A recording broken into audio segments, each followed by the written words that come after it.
Katja Lenart-Vest, mogoče najprej kar za vas predstavnica Inštituta za varovanje zdravja.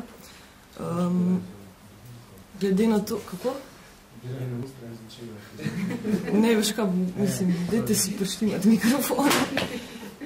Zanima me, ko govorimo o zdravju, o zaščiti zdravja, ko smo slišali statistične podatke o tem, koliko pač ljudi trpi zaradi kajenja. Me zanima, kako komentirate situacijo, ki je nastala zdaj z uvedbo tobačnega zakona. Pred gostinskimi lokali, recimo, se nabirajo kadilci, kadijo na mrazu.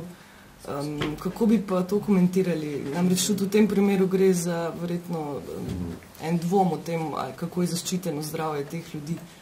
Če zdaj pustimo to, da so kadilci, pa da ne umrejo od raka na pljučih, čisto resno mislim.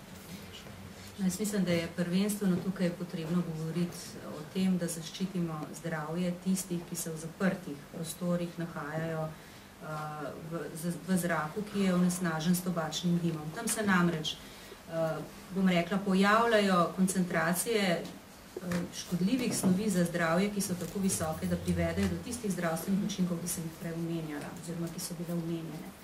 V primeru, da govorimo o odprtih prostorih, pač ne moremo govoriti o tem, ker gre tukaj za drugačne koncentracije teh snovi. Res je, da se seveda to zdaj dogaja, ampak prvenstveni cilj tega ukrepa je zaščita zdravja tistih, ki so bili v zaprtih prostorih izpostavljeni tem visokim koncentracijam in lahko trpijo škodljive posledice za zdravje. Mogoče se mi zdi, da ste nekaj drugega še povedali, da ti ljudje zunaj zmrzujejo in so zaradi tega bolj bolni.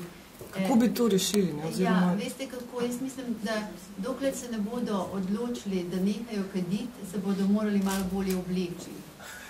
Pravzaprav, a ne? To je, pogledajte, odločitev za kajenje je svobodna in je svobodna izbira. Se pravi, da v tem trenutku je treba najti neko trenutno rešitev, vsak posameznik, ki se za kajenje odloča, potem pa presodi, bo kadil še naprej ali bo nehal kaditi. Zdaj, druge rešitve kot to, da se obleče, pravzaprav ne vidim.